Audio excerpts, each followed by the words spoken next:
آبادی کے لحاظ سے ایران کا 5واں بڑا شہر ہے۔ یہ صوبہ فارس کا دارالحکومت ہے، دارالخلافہ ہے۔ اس کا شمار علم الفنون اور شاعری میں ہوتا ہے۔ شیراز کے لفظی مطلب ہے شیر کا پیٹ۔ شیراز کے لفظی مطلب ہے شیر کا پیٹ۔ ابتدائی دور میں اگر ہم ابتدائی صدی کی بات کریں تو شیراز کا جو نام ہے وہ علوم و فنون کے مراکز میں اس کا شمار ہوتا ہے، اور اگر دیکھا جائے تو شیراز کو جو ہے ادیبوں کا، شاعروں کا اور پھلوں کا جو ہے وہ شہر کہا جاتا ہے۔ میں نے پھر آپ کو بڑی تفصیل سے بتا دیا ہے کہ 5واں شہر ہے آبادی کے لحاظ سے، اور اس کی وجہ شہرت کیا ہے جی؟ اس کا لفظی مطلب ہے شیر کا پیٹ۔ اسلامی تاریخ کے ابتدائی حوالے سے بات کی جائے تو یہ صدی جو ہے شروع کی، جو اسلام کی جو ابتدائی صدیاں ہیں، یہاں علوم و فنون کا مرکز ہوتا تھا شیراز۔ اس میں شاعروں کو، ادیبوں کو اور پھلوں کی وجہ سے اس پھلوں کا شہر کہا جاتا ہے۔ جیسے ہمارے ادھر روشنی کا شہر کراچی کو کہا جاتا ہے، تو اسی طرح شیراز کو جو ہے وہ شاعروں کا، ادیبوں کا اور پھولوں کا شہر کہا جاتا ہے۔ کہتے ہیں کہ شیراز میں جو ہے وہ ایران کی جو ہے الیکٹرانک انڈسٹری کا جو ہے یہ مرکز بھی ہے، اور ایران کا پہلا شمسی توانائی کا پلانٹ بھی یہاں موجود ہے۔ یہ ہے جی شیراز کی تاریخ اور اس کی شہرت۔ اب آ جاتے ہیں، انہوں نے یہاں لکھا ہے کہ شیراز جب ہم پہنچے تو اس کا ہوائی اڈا ننا منا سا تھا۔ یہ مزاحیہ انداز میں انہوں نے بات کی، ننا منا نہیں ہوتی کوئی چیز بھی، انہوں نے اس کے سائز کے حساب سے بات کی کہ وہ اتنے رقبے پہ نہیں پھیلا تھا، وہ ایک چھوٹا سا تھا۔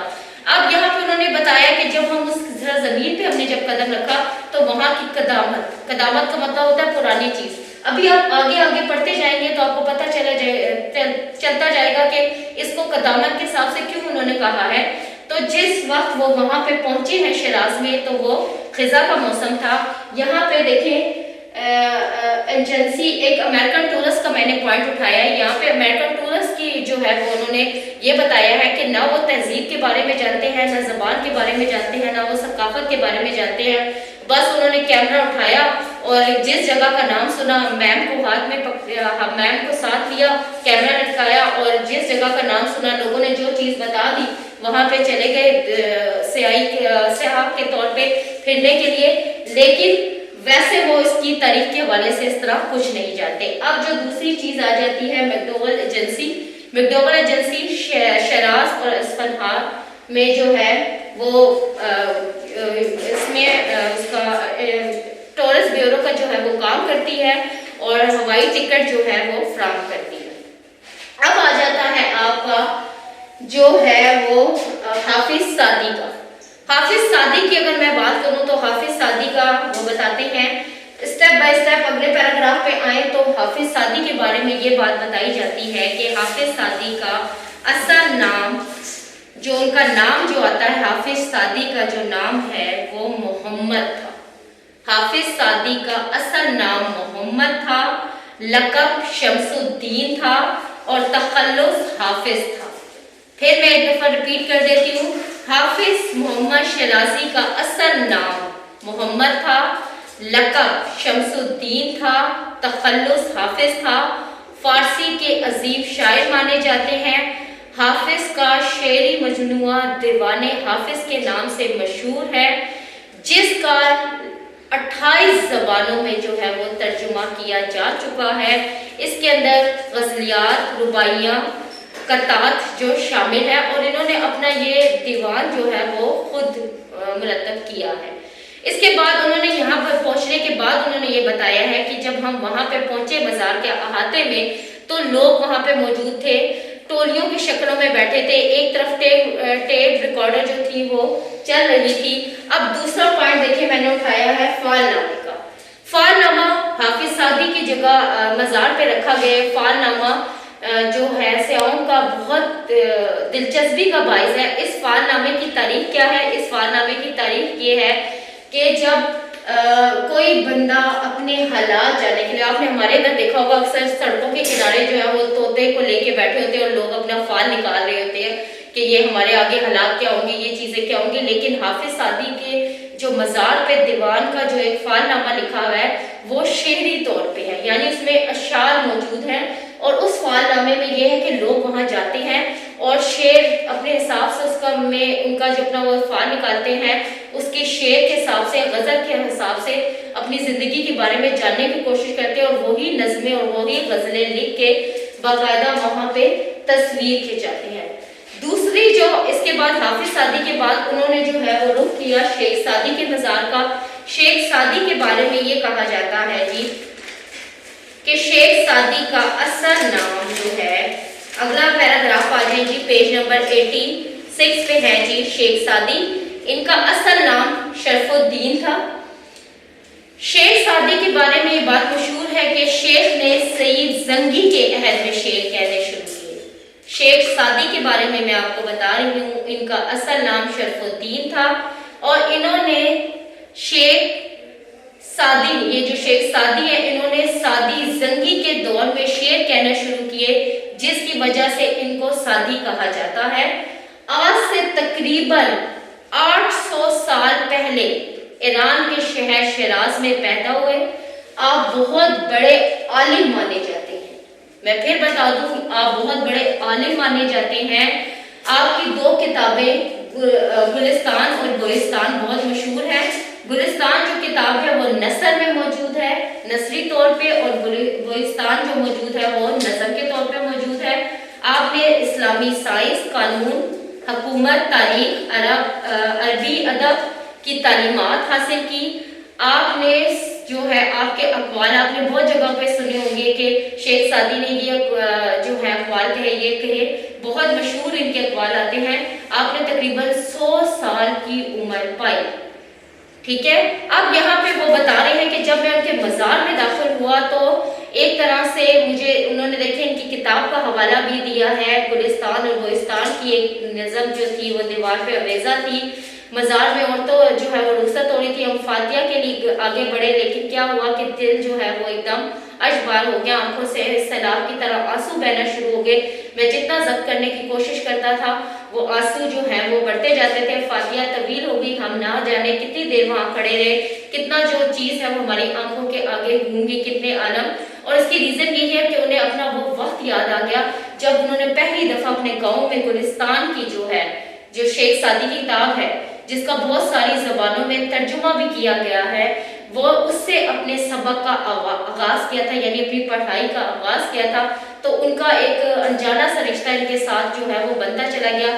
تو یہاں پہ انہوں نے اسی چیز کی وضاحت کی ہے کہ میرا جو دل ہے وہ بھر آیا، اور آخرکار جو ہے ہم وہاں سے نکلنے کا دل نہیں تھا، ہمارا وہاں سے اٹھنے کا دل نہیں تھا، لیکن ہم نے جو ہے پھر وہ وہاں سے ہم نکلے۔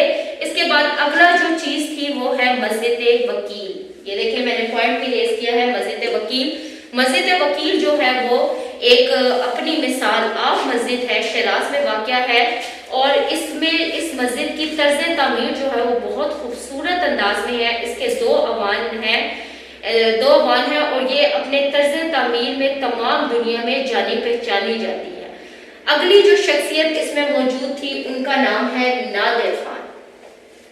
نادر خان کو نادر شاہ افشار، نادر شاہ کا نام آ رہا ہے یہاں، دیکھیں یہاں لکھا ہوا ہے نادر شاہ کے قتل کے بعد۔ اب نادر شاہ تو کے قتل کی بات بتائی ہے، لیکن میں نے آپ کو کل سفر نامہ پڑھاتے ہوئے یہ بات بتائی تھی کہ موجودہ دور اور پچھلا جو دور ہے، پرانی جو تاریخ ہے اس کا حوالہ موجود ہوتا ہے۔ تو نادر شاہ کو نادر شاہ افشار بھی کہا جاتا ہے۔ یہ ایران کے بادشاہ رہے ہیں اور افشار خاندان سے ان کا تعلق رہا ہے اپنی عسکری صلاحیتوں کی وجہ سے۔ نادر شاہ اپنی عسکری صلاحیتوں کی وجہ سے ایشیا کے نپولین اور سکندر ثانی بھی کہلاتے ہیں۔ عسکری صلاحیتوں کی وجہ سے ایشیا کے نپولین اور سکندر ثانی بھی کہلاتے ہیں۔ نادر شاہ نے مختلف علاقوں کو فتح کرتے ہوئے برصغیر میں داخل ہوئے اور وہاں سے لاہور اور پشاور کو فتح کرتے ہوئے کرنال پہنچے۔ کرنال سے برصغیر میں محمد شاہ رنگیلا کی سوت حکومت تھی، ان کو شکست دی اور وہاں پہ حکومت کی 2 مہینے تک وہاں حکومت کی۔ اس کے بعد وہاں سے جو ہے آپ نے حکومت ان کو واپس کی، یعنی بادشاہت واپس کی، وہاں سے چل پڑے اور واپس آتے ہوئے نادر شاہ جو ہے وہاں سے اپنے ساتھ شاہی محل کی دولت،